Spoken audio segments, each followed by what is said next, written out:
For some people, Tommy Robinson is one of the few voices willing to speak uncomfortable truths.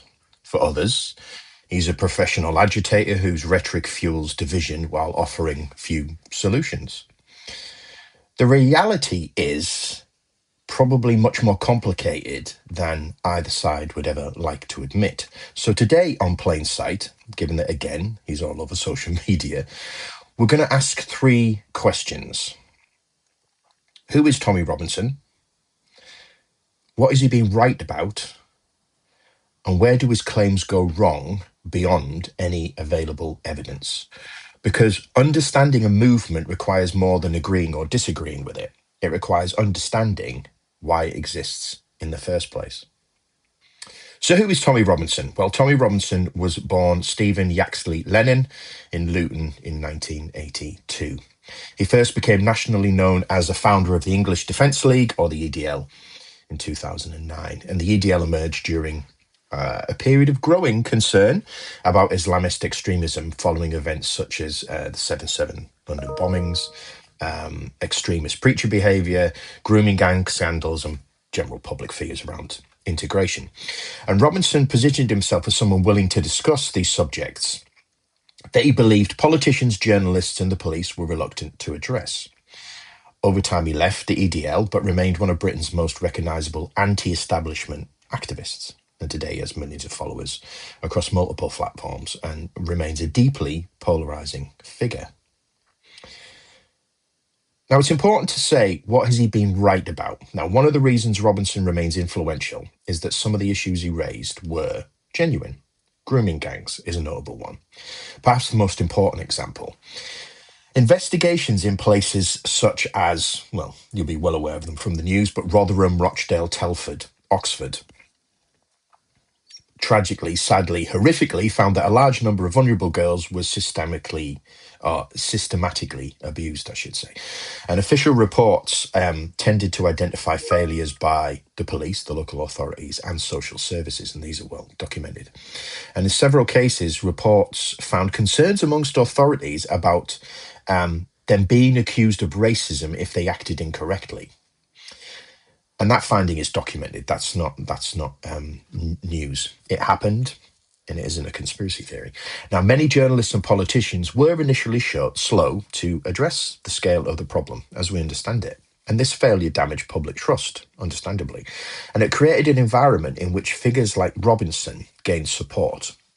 It is important to add, he wasn't the person that drew the attention to this in the first place. He makes himself out as the messiah that was the first person to ever draw attention to this. He was not. And in the supportive Substack article, I go into more detail about the journalist who actually uncovered the grooming scandals. It wasn't Yaxley Lennon at all. However, as I've said, he did draw a lot of right and understandable attention to it, and his claims about the failures and the slow responses were 100% genuine. Now, something else that he also gets a lot of traction with is public frustration with political elites. And many of his supporters feel their concerns about immigration, integration, housing, public services, community cohesion, yada, yada, yada, are dismissed rather than being debated. And it's a valid point. Research consistently shows that when people feel ignored by institutions, support for populist movements increases. And Robinson taps into that frustration. And there's also failures of integration policy, which again is a well-known one. Successive governments have acknowledged challenges around integration in certain communities. And these discussions are 100% legitimate. Questions about social cohesion, shared values, and community segregation, to name a few. And they're reasonable subjects for public debate. Robinson did not invent those concerns. They exist because the problems exist. However, it's also important to note where the evidence becomes weak and doesn't exist at all. And this is where things become more complicated that his supporters are always reluctant to acknowledge. Because identifying a genuine problem doesn't automatically mean every explanation he gives is correct. Now, a notable one is immigration and crime. One of his biggest claims is, by him and his supporters, is that immigration is the sole driver of crime. There is no evidence to support that. And if there is evidence, it's mixed. Certain categories of crime show localized patterns involving particular groups, which you would expect. However, when you look at the overall statistics of crime across England and Wales, the majority of the offences are committed by people who are British national citizens. Most violent crime is committed by nationalised Britons. Most domestic abuse, most sexual offences, most assaults, most thefts, most murders, you could go on and on. They're committed by British residents, not immigrants. And this isn't necessarily surprising because British residents make up an overwhelming majority of the population. So it kind of stands to reason it's not really anything that's mind-blowing. When crime occurs, statistically speaking, it's far more likely to involve someone born and raised in that country of origin than someone who recently arrived, generally speaking. That doesn't mean immigration crime, related crime, doesn't exist. It does. But the evidence doesn't support his claims that immigration is the biggest driver of crime in Britain at all.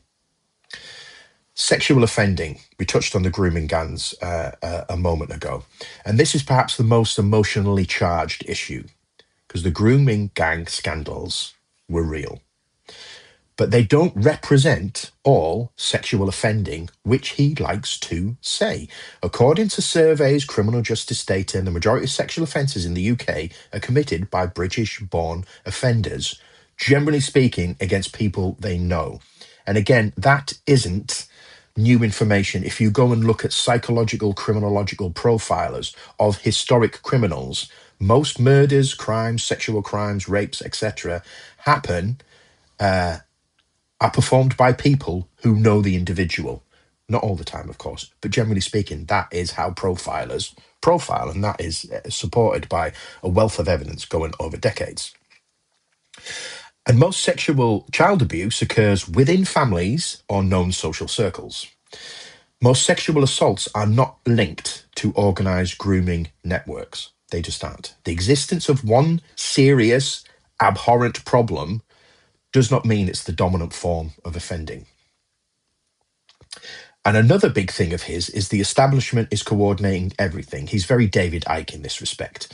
He suggests that politicians, media organisations, police forces, courts, public institutions operate as a coordinated system who deliberately hide the truth.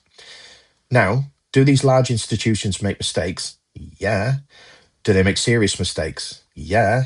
Do they make repeated mistakes and never learn from history? Yeah. But evidence for coordinated national conspiracy doesn't exist. And more often than not, investigations reveal something less dramatic, but probably more common. Bureaucratic failure, political caution, poor leadership, fear of criticism, and general institutional incompetence. These explanations, however, are a lot less exciting than conspiracy. They're just dull. But they support the evidence that exists. Now, has Tommy Robinson changed Britain as he claims that he has? No, he hasn't changed Britain.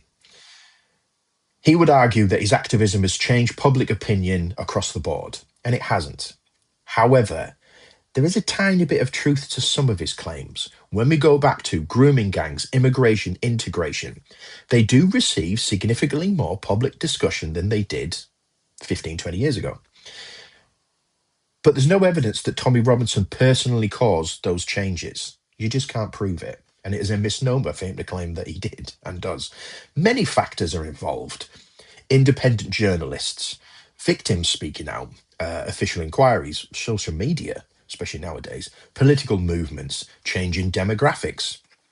Correlation is not causation. The fact that public debate changed does not automatically prove that one person changed it, as much as you like to claim it does. Now, perhaps the most important question isn't whether Tommy Robinson's right or wrong, or whether you like him or don't like him. It's why his message resonates. When people feel heard, they rarely seek political outsiders. When they feel ignored, they do. And whether you agree with Tommy Robinson or not, or like I said, like him or don't, his popularity does tell us something important. Large numbers of people feel disconnected from institutions they once trusted. And this should concern us all, not just the supporters of Stephen Yaxley Lennon. It should concern us all. Now, Tommy Robinson occupies a strange place in modern Britain, and he's a strange individual. Some of the issues he highlights are real. Some of the institutional failures he highlights are real. Some of the public frustrations are 100% real. But real problems do not validate every single claim he makes about them, because evidence matters. Context matters. Proportion matters. And if we stop applying those standards consistently, we just stop looking for truth and start looking for confirmation for whoever shouts the loudest.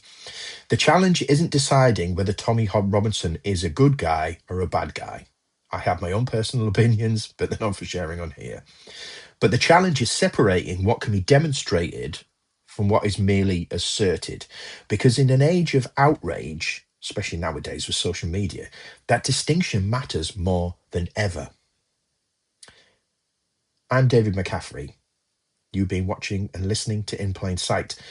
And until next time, as always, please try and follow the evidence, not just the noise.